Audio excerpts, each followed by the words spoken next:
Olá pessoal, vamos falar agora da alteração promovida no artigo 287 do Código de Processo Penal. Para a gente entender esse 287, me permitam que eu faça inicialmente a leitura da redação anterior ao pacote anticrime desse artigo que eu estou mencionando aqui. Acompanhe comigo a redação. Dizia o seguinte: se a infração for inafiançável, a falta de exibição do mandado não obstará a prisão, e o preso, em tal caso, será imediatamente apresentado ao juiz que tiver expedido o mandado. Perceba o seguinte: essa alteração promovida pelo pacote anticrime, para alguns pode ser uma certa novidade, para outros não. Até porque esse tema já era, de certa maneira, discutido na doutrina aí, já vocês vão entender o porquê. Mas vejam como ficou a redação atual. Artigo 287. Se a infração for inafiançável, a falta de exibição do mandado não obstará a prisão, e o preso, em tal caso, será imediatamente apresentado ao juiz que tiver expedido o mandado para a realização de audiência de custódia. Meus amigos, aqueles que nunca pisaram no banco de uma faculdade de Direito sabem que a casa é asilo inviolável. O que aqueles que já estudaram Direito alguma vez na vida tem um conhecimento mais aprofundado, é as hipóteses que excepcionam essa regra de inviolabilidade do domicílio. Então a gente tem lá numa cláusula pétrea da Constituição Federal, lá no artigo 5º da Constituição, o direito e garantia individual do asilo ser inviolável. Porém, há umas exceções em relação a essa regra, que seria a hipótese de alguém estar em flagrante delito, e aí a sua residência pode ser violada. Em caso de calamidade pública também pode haver a violação desse domicílio, ou para cumprir mandado durante o dia. E uma quarta hipótese que surgiu recentemente é a hipótese de entrar no domicílio os agentes de saúde que cuidam da questão da doença da dengue.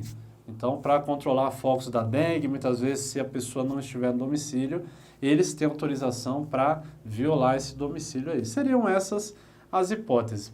O que o artigo 287 dizia antes é que nos casos dos crimes serem inafiançáveis, seria possível cumprir esse mandado de prisão, mesmo que os agentes não estivessem ali com a ordem, com o mandado, com o documento em si.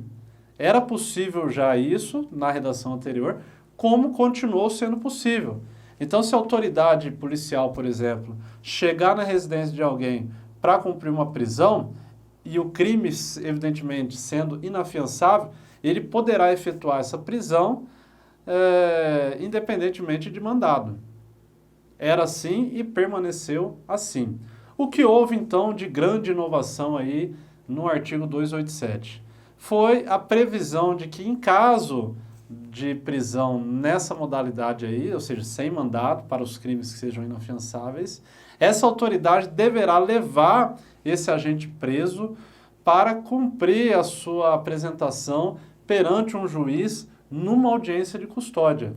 Então a gente tem em outros momentos aqui pelo pacote anticrime a previsão da audiência de custódia e aqui também no artigo 287. Me permito que eu faça uma breve digressão histórica em relação à audiência de custódia. Data do ano de 1992, o Pacto de São José da Costa Rica, ou a Convenção Americana de Direitos Humanos.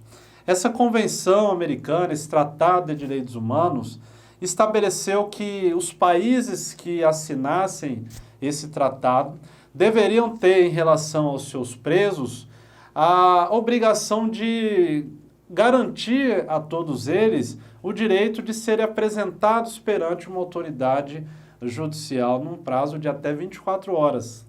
O Brasil assinou isso. Só que de 92 até 2006 não havia incorporação desse tratado ao direito brasileiro. Em 2006 o Congresso então ratificou a celebração do tratado, incorporando esse tratado internacional com força ali de lei ordinária inicialmente para o direito brasileiro.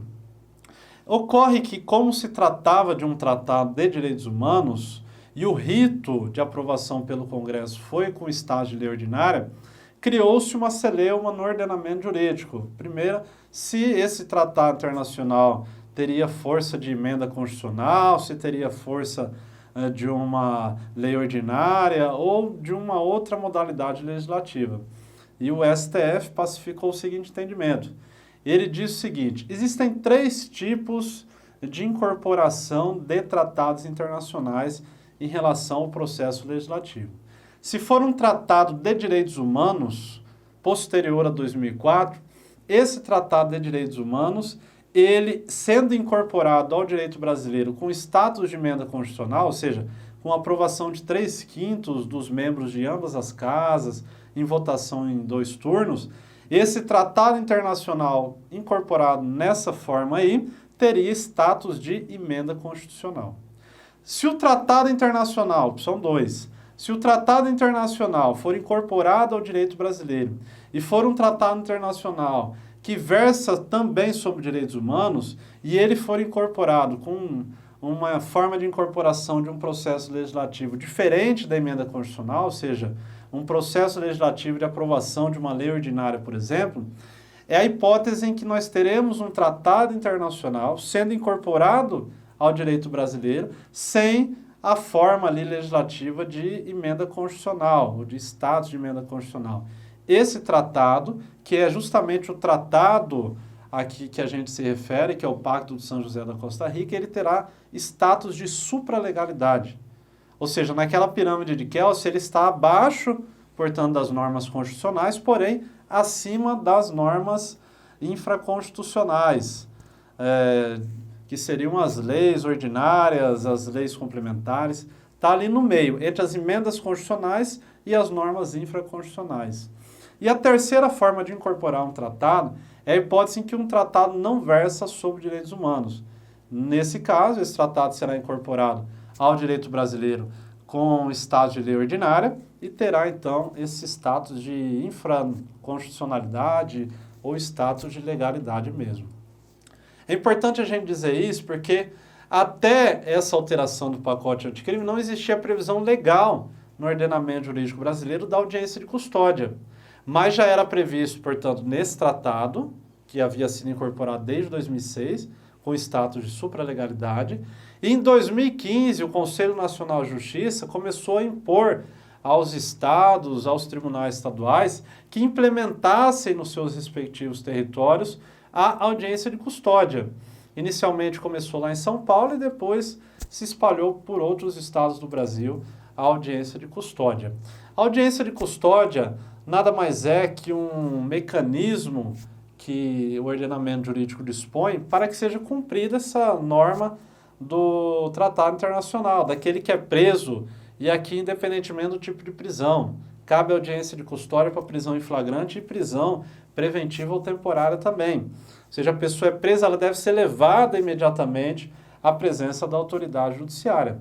Por mais que o Tratado Internacional fale em 24 horas, aqui o pacote anticrime também quis impor que fosse a pessoa levada em até 24 horas, no outro dispositivo que a gente vai falar mais à frente, mas esse dispositivo aí, ele acabou não entrando em vigência no dia 23 de janeiro de 2020, em virtude de uma decisão do ministro Luiz Fux, que já comentamos, onde ele suspendeu a eficácia de alguns dispositivos. Portanto, essa regra do preso dever ser apresentado em até 24 horas, por enquanto está suspensa. O que continua valendo é a audiência de custódia, mas sem esse prazo tão amarrado de 24 horas.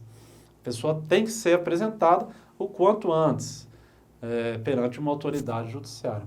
A audiência de custódia para o juiz basicamente decidir, e isso eu vou falar especificamente de forma mais aprofundada em outros vídeos, para o juiz decidir se ele converte a prisão em flagrante, por exemplo, tratando-se de uma prisão em flagrante, numa prisão preventiva, ou se tratando de uma prisão em flagrante, se ele concede a liberdade provisória com ou sem fiança, ou mesmo se ele relaxa a prisão. Mas basicamente a audiência de custódia é para o juiz analisar a validade, a regularidade formal daquela prisão, se foram respeitados os direitos e garantias individuais, se foram respeitados os procedimentos do Código de Processo Penal e da legislação como um todo. É para isso que serve a audiência de custódia.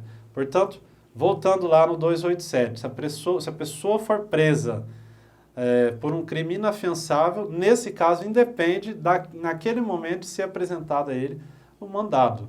Poderá ela ser presa e aí ela deve ser levada para realizar a audiência de custódia.